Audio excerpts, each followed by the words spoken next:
ابتدائی رشتہ خامد اور بیوی ہے. خامد اور بیوی یہ ابتدائی رشتہ ہے.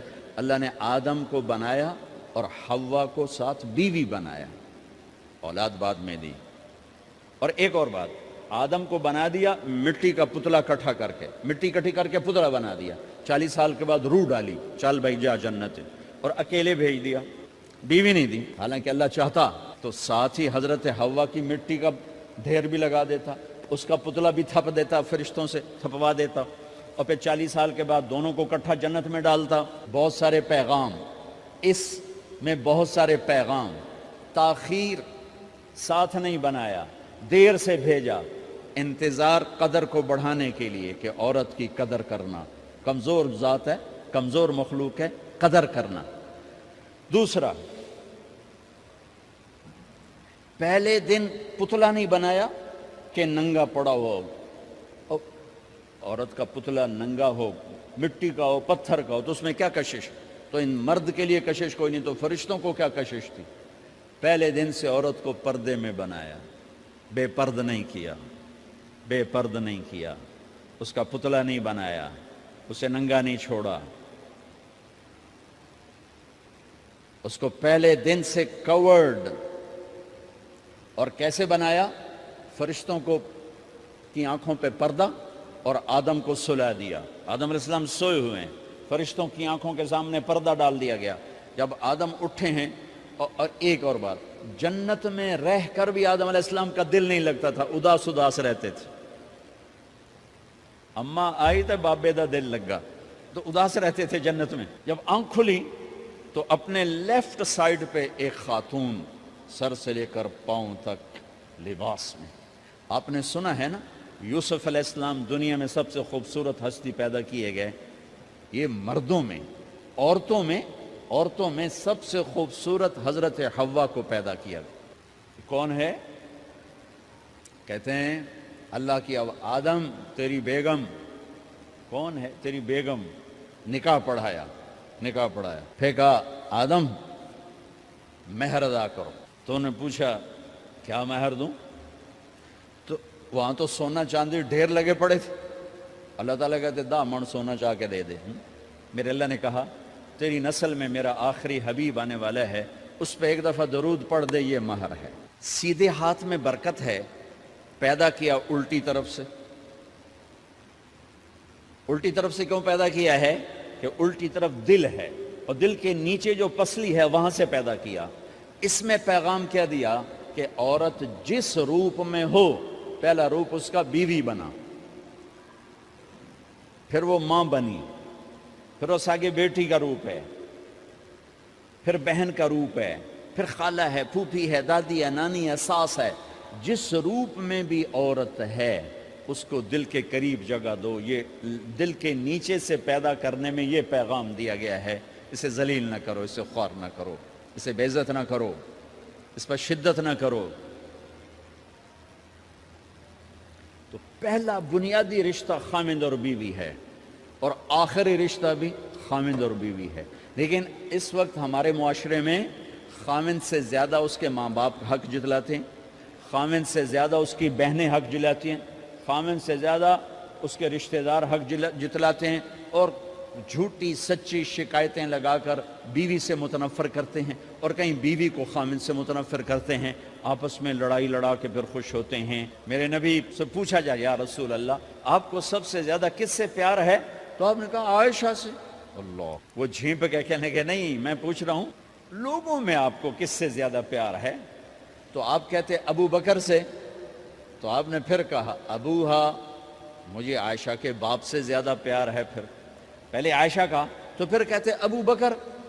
تو آپ نے کہا نہیں, ابوہا, مجھے عائشہ کے باپ سے سب سے زیادہ پیار ہے. یہ آپ کو میسج دیا ہے کہ گھر کی زندگی کیسے ہوتی ہے. کوئی عشق نہیں چڑھا ہوا تھا, میسج دینا. ام عائشہ چھوٹی عمر کی تھیں, ان کو آٹا گوندھ کے دیتے تھے, آٹا گوندھ کے دیتے تھے. پھر جب ان کو آٹا گوندھنا آ گیا پھر چھوڑ دیا. پھر ان کو سامنے بٹھا کر لقمے بنا کے کھلاتے تھے. پھر ہم عائشہ رضی اللہ تعالیٰ عنہ کوئی گوشت کا ٹکڑا, وہاں بڑے بڑے گوشت کے ٹکڑے پکائے جاتے تھے, تو کوئی گوشت کا ٹکڑا اٹھایا اور ایسے 2-4 جگہ سے نوچا اور پھر رکھ دیا، سارا کھایا نہیں جاتا تھا، تو اللہ کے نبی اسی کو اٹھاتے اور حضرت عائشہ کو دکھا کر، جہاں سے حضرت عائشہ نے نوچا ہوتا تھا وہاں سے یوں کاٹ کے دکھاتے تھے۔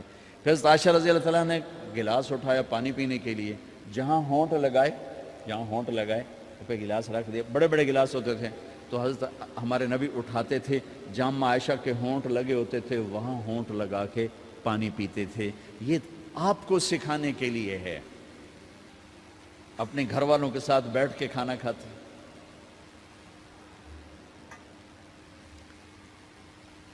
یہ میرے نبی کی معاشرت ہے، یہ میرے نبی کی زندگی۔ گھر میں جھاڑو دیتے، اپنے کپڑے خود دھوتے، کوئی چیزیں بکھری پڑی ہوتی تو بیوی کو نہیں ڈانٹتے، خود اٹھ کے سیٹ کر کے رکھ دیتے، گھر والوں کے ساتھ مل کر برتن دھوتے، صفائی کرتے، گھر والوں کے ساتھ مل کر۔ یہ میرے نبی کی ایک خوبصورت زندگی ہے بھائیو بہنوں، ہم بھلا چکے ہیں۔ بیوی کے لیے خامند کو سب سے بڑا حقدار۔ بعض لڑکیاں ایسی نادانی کرتی ہیں کہ شادی کے بعد بھی اپنے ماں باپ کی آنکھ کو دیکھ کے چلتی ہیں۔ شادی کے بعد سب سے بڑا حق خامند کا ہے، شادی کے بعد سب سے بڑا حق خامند کا ہے۔ ماں باپ پیچھے چلے جاتے ہیں، بہن بھائی پیچھے چلے جاتے ہیں، لیکن یہ نادانیاں بھی دیکھنے کو ملتی ہیں کہ شادی کے بعد بھی ماں باپ اپنی بچی کو اپنے قابو میں رکھنے کی ترتیبیں سوچتے ہیں تو وہ بھی اپنی بچی کا گھر برباد کر دیتے ہیں۔ میرے نبی سے پوچھا گیا یا رسول اللہ عورت پر سب سے زیادہ کس کا حق ہے؟ تو آپ نے فرمایا اس کے خامند۔ ایک خاتون ہے، یا رسول اللہ میری شادی ہو رہی ہے تو میرے اوپر میرے خامند کا کیا حق ہے؟ تو آپ نے ارشاد فرمایا تیرے خامند کے جسم پر زخم ہو، زخموں میں پیپ پڑ جائے اور تو اپنی زبان سے چاٹ چاٹ کے زخم صاف کرے تو تو نے اپنے خامند کا حق ادا نہیں کیا۔ خامند کو سمجھایا کہ سب سے بہترین مسلمان وہ ہے جو بیوی سے اچھا سلوک کرتا ہے، اور میرا سب سے اچھا سلوک ہے اپنی بیویوں کے ساتھ، یعنی قاب قوسین او ادنا آپ کا مقام ہے، اللہ پاک کا دیدار اپنی آنکھوں سے کیا ہوا ہے، اور آپ ہمیں معاشرت سکھا رہے ہیں کہ ایک جہاد کے سفر سے واپس آ رہے ہیں، ہم عائشہ ساتھ ہیں، تو آپ نے صحابہ سے کہا بھئی آگے چلے جاؤ، وہ سارے آگے چلے گئے۔ جب سارے نظروں سے غائب ہو گئے تو آپ نے کہا عائشہ دوڑ لگاؤ گی میرے ساتھ؟ عائشہ نے نہیں کہا، میرے نبی نے کہا دوڑ لگاؤ گی؟ آج کل کا کوئی علامہ بھی یہ نہیں کرے گا، عائشہ دوڑ لگاؤ گی میرے ساتھ؟ کہا جی لگاؤں گی۔ تو دوڑ لگائی تو عائشہ فرماتی ہے میں آگے نکل گئی، اللہ کے نبی پیچھے رہ گئے، چاہے آپ جان بوجھ کے آستہ ہوئے ہوں ان کی دل جوئی کے لیے۔ کچھ سال گزر گئے، پھر جہاد کے سفر سے واپسی ہو رہی ہے تو آپ نے صحابہ سے کہا بھائی آگے چلے جاؤ، وہ سارے آگے چلے گئے، غائب ہو گئے۔ عائشہ دوڑ لگائیں؟ کہا جی لگائیں۔ تو فرمایا کہ ان دنوں میں ذرا موٹی ہو گئی تھی، جب دوڑ لگائی تو اللہ کے نبی آگے نکل گئے، تو پھر آپ نے کہا عائشہ ہذہ بتلک، عائشہ اب تیرا میرا حساب برابر ہو گیا، اس دفعہ تو آگے نکل گئی، آج میں آگے نکل گیا۔ یہ میرے نبی کی معاشرت ہے کہ بھری محفل میں کہہ رہے ہیں مجھے عائشہ سے سب سے زیادہ پیار ہے۔ اور عرب میں عیب تھا، جیسے ہمارے ہاں بھی عیب ہے کہ کوئی بھری محفل میں کہ مجھے بیوی سے سب سے زیادہ پیار، کہ تیری ماں کتنے گئی؟ بھائی ماں کا اور خانہ ہے، بیوی کا اور خانہ ہے، ماں کی اور جگہ ہے، بیوی کی اور جگہ ہے۔ تو میں آپ سب سے کہتا ہوں ماں باپ کی وجہ سے بیویوں پہ زیادتی نہ کرو، بیوی کی وجہ سے ماں باپ پہ زیادتی نہ کرو، بڑے ہو تو بڑے بنو۔ ہمارے نبی تو آپ سسر بھی ہیں نا، آپ نے 4 بیٹیوں کی شادیاں کی، 2 تو ایک ہی کو دے دیں عثمان کو، رقیہ اور ام کلثوم رضی اللہ تعالیٰ عنہما، حضرت عثمان کے نکاح میں، ابو العاص رضی اللہ تعالیٰ عنہ کو زینب، اور سب سے پیاری محبوب بیٹی حضرت علی رضی اللہ تعالیٰ عنہ۔ باقی 3 نکاح بڑے سادہ کیے، حضرت فاطمہ کا نکاح بڑے دھوم دھام سے کیا۔ ان کا رشتہ لے کر صدیق آئے، یا رسول اللہ میں خواہش مند ہوں، آپ چپ رہے۔ پھر حضرت عمر بعد میں گئے، یا رسول اللہ میں خواہش مند ہوں، آپ چپ رہے۔ تو عبد الرحمن بن عوف رضی اللہ تعالیٰ نے حضرت علی سے کہا علی تو جا، تجھے دے دیں گے۔ وہ کہنے کہ میں تو بہت غریب ہوں، مجھے کہاں دیں گے؟ حضرت علی کا ذاتی گھر بھی نہیں تھا، کسی سے ایک کوٹھا مانگ کے اس میں رہ رہے تھے مدینہ میں. کہا نہیں تو جا جا. تو یہ مسجد میں پہنچے, اللہ کے نبی کو دیکھا تو ایسا روب طاری ہوا کہ بولے ہی کچھ نہیں. اللہ کے نبی کو تو پتہ ہے کہ کیا ہے اور کس لیے ہے. تو آپ نے کہا علی کیسے آئے؟ چپ. کہا لگتا ہے فاطمہ کے رشتے کے لیے آئے ہو؟ کہا جی ہاں. تو آپ نے کہا انشاءاللہ. اتنا کہا انشاءاللہ اور چپ ہو گئے. تو حضرت علی چپ کر کے اٹھ کے باہر آ گئے. صحابہ باہر کھڑے ہوئے تھے. تو کہنے لگے یار دیکھا نا, میں تمہیں پہلے ہی کہتا تھا مجھے نہ بھیجو, انکار ہو گیا, بولے ہی کچھ نہیں. تو حضرت عبد الرحمن بن عوف کہنے لگے جنہوں نے بھیجا تھا, وہ کچھ تو کہا ہوگا, کہ بس انشاءاللہ کہا. کہا تو اللہ کے بندے ہاں ہو گئی, نبی کی انشاءاللہ ہاں ہوتی ہے, یہ ہاں کیوں نہیں کی؟ سبحان اللہ, اللہ اکبر, یہ ہاں کیوں نہیں کی؟ گھر گئے, فاطمہ علی کا رشتہ آیا ہے کر دوں, اس لیے ہاں نہیں کی. ہم تو بیٹیوں سے پوچھتے ہی نہیں, عیب سمجھتے ہیں بیٹیوں سے پوچھنا. یہ میں گاں نو بن چھڑیا قلعے نال, ایویں اسی دیاں نو بن چھڑنے قلعے نال. مجھے ایک اپنی مطلب برادری لیول کے ایک خاتون کا فون آیا کہ مولانا پڑھایا مجھے لاہور میں اچھے کالجوں میں, اور میری منگنی کرتے وقت مجھ سے پوچھا ہی نہیں, اور ایک شرابی سے منگنی کر کے مجھے اطلاع دی سی تیری منگنی کر چھڑی ہے, فلانی تاریخ نو تیرا نکاح بھی ہونا ہے. مجھے آج تک گلہ ہے, پوچھ لیتے. اگر نہیں پوچھا تھا چلو میں نہ ساڑھے پنجاب کوئی نہیں پوچھ دے, گاں مجھ دی طرح ٹور چھڑ دین, تو چلو اتنا تو ویکھ لیندے بھی کم از کم شراب تا نہ پیندا ہویا. ایک شرابی نال میرا نکاح کر چھڑ, ساری زندگی اڈیاں رگڑ رگڑ میری گزر گئی. علی جیسا رشتہ آیا ہو تو اوپر سے حکم بھی آ چکا ہو کہ علی کو ہی دینا ہے, تو پھر آپ فاطمہ سے پوچھیں فاطمہ تیرا رشتہ آیا ہے علی کا, کر دوں؟ حضرت فاطمہ نے ہاں کی تو پھر مسجد تشریف لائے. یہ آپ کو معاشرت سکھائی جا رہی کہ بیٹیوں سے بھی پوچھو, زندگی انہوں نے گزارنی ہے, تم نے تو نہیں گزارنی. بس میری غیرت دا سوال ہے, میں اتنا ہی کرنا نہیں تھا بیٹھی رہے. میری اپنی فیملی میں اتنی عورتیں بوڑھی ہو کے قبروں میں چلی گئیں, بس اتنا ہی کرنا نہیں کرنا تھا بیٹھی رہے, وہ بیٹھی رہ گئیں.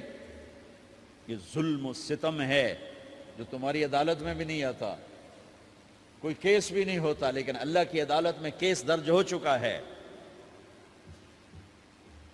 کہ میرے نبی نے علی جیسے داماد کے لیے بھی پہلے پوچھا, حالانکہ اوپر سے اشارہ ہو چکا ہے.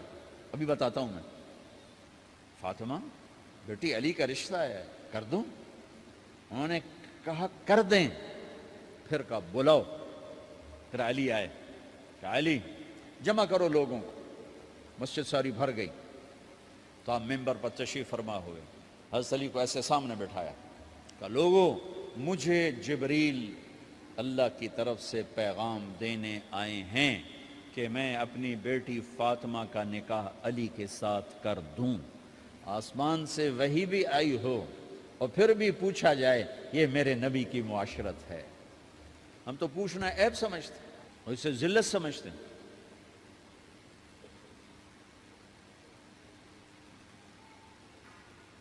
پھر آپ نے اتنا بڑا اہتمام کیا.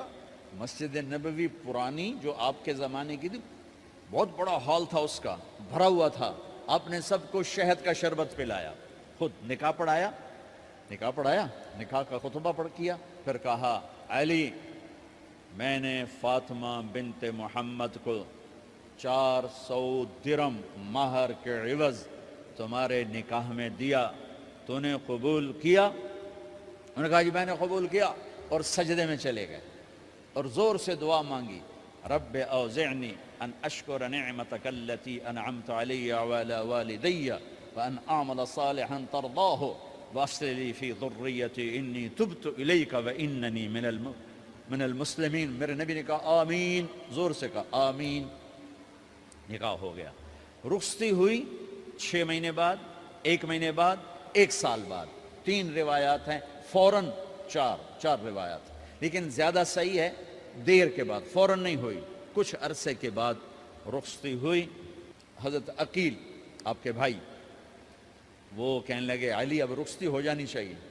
تو یہ دونوں مل کر آئے سلمان فارسی کے پاس کہ سلمان بھائی ہماری رخصتی کروا دو. سلمان فارسی کا بڑا احترام تھا. انہوں نے جا کر بات کی ام سلمہ رضی اللہ تعالیٰ عنہ سے. ام سلمہ نے بات کی اللہ کے نبی سے کہا ہاں ہاں آ جائے لے جائے آ جائے لے جائے. تو علی رضی اللہ تعالیٰ عنہ اپنی اونٹنی لے کر آئے. تو حضرت علی کا گھر وہ کرائے پر گھر تھا ایک کونے پر. تو وہاں اسماء بنت امیس اور ام ایمن گئیں اور اس کے فرش کو لیول کیا. فرش میں سرخ مٹی ڈال کے اس کو لیول کیا اور دیواروں کی پوچا پاچی کی اور وہاں کھوٹیاں لگائیں کپڑے ٹانگنے کے لیے. آپ نے حضرت عائشہ اور حضرت ام حبیبہ حضرت ام سلمہ سے فرمایا تمہیں پتہ ہے نا مجھے فاطمہ سے کتنا پیار ہے, اسے دلہن بناؤ. دلہن بنانا بھی سنت ہے. دلہن بناؤ, اسے دلہن بناؤ. تو آپ کو دلہن بنایا گیا. پھر علی رضی اللہ تعالیٰ عنہ تشریف لائے سلمان فارسی اور عقیل کے ساتھ. اونٹنی کو دروازے پر بٹھایا تو آپ نے علی کا ہاتھ پکڑا, اندر تشریف لے گئے اور فاطمہ کا ہاتھ پکڑ کے علی کے ہاتھ میں دیا اور کہا بیٹی مجھے اپنے خاندان میں جو سب سے زیادہ محبوب تھا میں نے تیرا ہاتھ اس کے ہاتھ میں دیا ہے. پھر کہا علی تجھے نبی کی بیٹی مبارک, نبی کی بیٹی مبارک. پھر آپ نے اسے پیالے میں پانی منگوایا اور اس میں آخری 2 سورتیں پڑھ کے دم بھی کیا, تھوک بھی ڈالا. پھر اس میں سے انگلیاں ڈال کے ان کے سینے پر چھڑکا کہ دونوں پی لو. دونوں کو پلایا. پھر باہر تک چھوڑنے آئے. حضرت علی نے آپ کو اونٹنی پہ بٹھایا. آپ نے 2 عورتوں کو ساتھ بھیجا, ام ایمن اور اسماء بنت عمیس. یہ چھوٹی سی بارات جا کر علی کے گھر اتری اور آپ نے حضرت علی سے فرمایا کہ میں عشاء پڑھ کے آؤں گا, میرا انتظار کرنا ہے. تو عشاء کی نماز کے بعد آپ تشریف لے گئے. آپ نے دوبارہ پیالے میں پانی منگوایا اور اس پر آخری 2 سورتیں پڑھ کے دم کیا. پھر ان کے سینے پر چھڑکا, یہاں بازوؤں پر چھڑکا اور کمر پر چھڑکا اور دعا دی اللہم اسد جدہما وجمع شملہما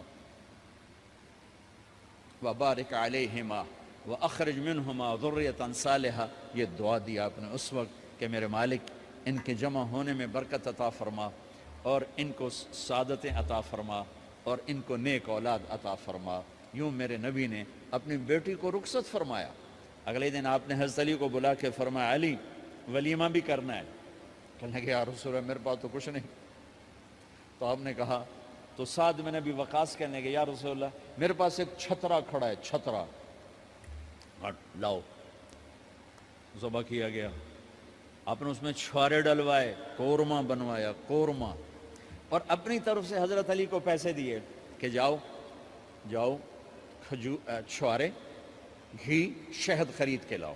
تو علی رضی اللہ تعالیٰ نے 5 درم کے چھوارے خریدے اور 3 درم کا شہد خریدا اور 1 درم کا گھی خریدا. 9 درم تھے ٹوٹل. تو آپ نے کافی سارا آ گیا تو چھواروں کی گٹھلیاں نکلوا کے ان کو پسوایا, پھر شہد اور گھی میں ملایا اور ایک سویٹ ڈش تیار کی اور اس کو حضرت علی کے ولیمے میں آپ نے اپنی طرف سے پیش کیا. تو اس دن تازہ روٹی جو کی پکائی گئی اور دیگ پر میرے نبی خود بیٹھے کھانا کھلانے, تقسیم کرنے خود بیٹھے. اب ایک چھترا ہے, 14 کلو گوشت ہے, 15 کلو, تو 50 آدمی کھا لیں گے. آپ نے کہا سارے مدینے کو دعوت ہے, سارے مدینے والے جتنے بھی آئے اور میرے نبی خود دیگ سے نکال نکال کے کھلاتے رہے. سارا مدینہ ولیمہ فاطمہ کا کھا گیا اور دیگ بھری پڑی تھی. تو ولیمے میں تکلف جائز ہے, سادگی بھی جائز ہے. سادگی بھی سنت ہے, تکلف بھی سنت ہے.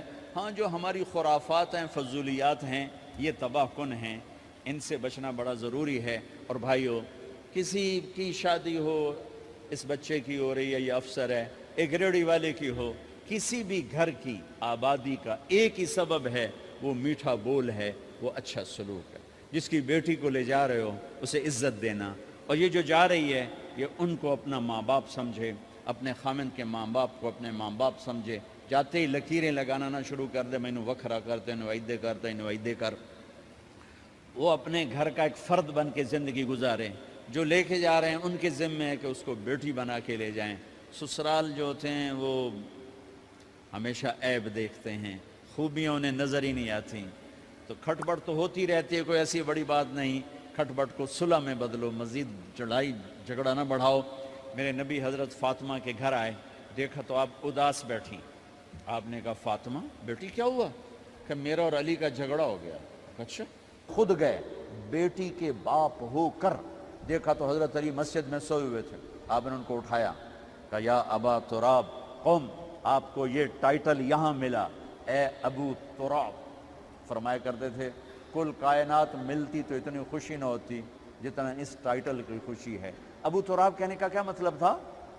کہ اظہار محبت کے لیے ایسے ٹائٹل دیے جاتے تھے. تو ابو تراب کہہ کر یہ میسج دیا کہ میاں بیوی کی لڑائی ہوتی رہتی ہے، میں تجھ سے ویسے ہی محبت کرتا ہوں جیسے پہلے کرتا تھا. یہ میسج دیا اس نے. اب حضرت علی کو لائے اٹھا کر اور گھر میں تشریف لائے. نہ علی کی سنی نہ فاطمہ کی سنی. ہاں بھئی علی کی مسئلہ ہے، ہاں بھئی فاطمہ کیا مسئلہ ہے. یہ مسئلے سن سن کے بھی زیادہ لڑائی ہو جاتی. صلح کراون والے بھی آپ ہو 2-4 لتر مار کے آ جاندے. تو میرے نبی نے کیا کیا؟ سبحان اللہ، زمین پر لیٹ گئے. ادھر علی کو لٹایا، ادھر فاطمہ کو لٹایا. علی کا ہاتھ اپنی ناف پہ رکھا، فاطمہ کا ہاتھ ان کے ہاتھ پہ رکھا، اور بیٹی کے ہاتھ پر اپنا ہاتھ رکھا. پھر فرمایا کہو ہماری صلح ہو گئی. علی کہو، فاطمہ کہو. دونوں نے کہا ہماری صلح ہو گئی. آپ اٹھے، خوش خوش باہر آئے، چہرہ ایسے گلاب کے پھول کی طرح. صحابہ نے عرض کی یا رسول اللہ آج آپ بڑے خوش نظر آ رہے ہیں. فرمایا علی و فاطمہ کی صلح کرا کے آ رہا ہو. تو کھٹ بٹ ہو جانا تو کوئی بڑی بات نہیں ہے، مطلب یہ وہ گھر ہے، میں اس گھر کی کیا تعریف کر سکتا ہوں. تو میں آگے کا ایک قول سنا دیتا ہوں ابن عباس کا کہ جنت میں نور کی چمک اٹھے گی. سارے جنتی کہیں گے یہ نور کیسا نور ہے بھائی جو ساری جنت کے نور پر چھا گیا. تو فرشتے بتائیں گے کہ او جنت الفردوس میں علی و فاطمہ بیٹھے ہیں، کسی بات پہ ہنسے ہیں، ان کے دانتوں سے جو نور نکلا ہے اس نے جنت کو روشن کر دیا. لیکن کھٹ پٹ یہاں بھی ہو گئی. ان سے بڑا گھر میرے نبی کا ہے، وہاں بھی کھٹ پٹ. ایک دفعہ آپ نے حضرت عائشہ سے کہا مجھے پتہ لگ جاتا جب تو مجھ پہ ناراض ہوتی ہے، مجھے پتہ چل جاتا ہے. انہوں نے عرض کی یا رسول اللہ آپ کو کیسے پتہ چلتا ہے؟ کہ جب تو مجھ پہ ناراض ہوتی ہے نا تو قسم اٹھاتے ہوئے کہتی ہے ابراہیم کے رب کی قسم، اور جب مجھ پہ راضی ہوتی ہے تو پھر تو قسم اٹھاتے ہوئے کہتی ہے محمد کے رب کی قسم. ایسے مجھے پتہ چل جاتا ہے جب تو کہتے ہیں نا ابراہیم کے رب کی قسم تو مجھے پتہ چل جاتا ہے کوئی کھٹ بٹ ہو گئی ہے. تو نبی کے گھر میں بھی ہو جاتی ہے. یہ مسئلہ تو ختم ہوگا جنت میں. ہمارے ذمہ ہے کہ ان چیزوں کو کم کریں. یہ ایک میرے نبی کی معاشرت ہے میرے بھائیوں، اسے سیکھو، اسے سمجھو، اسے پڑھو. تو بھائیوں میرا نبی ایک زندگی دے کر گیا ہے. یہ چونکہ شادی کا موقع ہے اس کو میں نے تفصیل سے بیان کیا ہے، اس کی تفصیل بیان ہی نہیں کی جاتی. یہ اتنی ضروری ہے جتنی نماز ضروری ہے.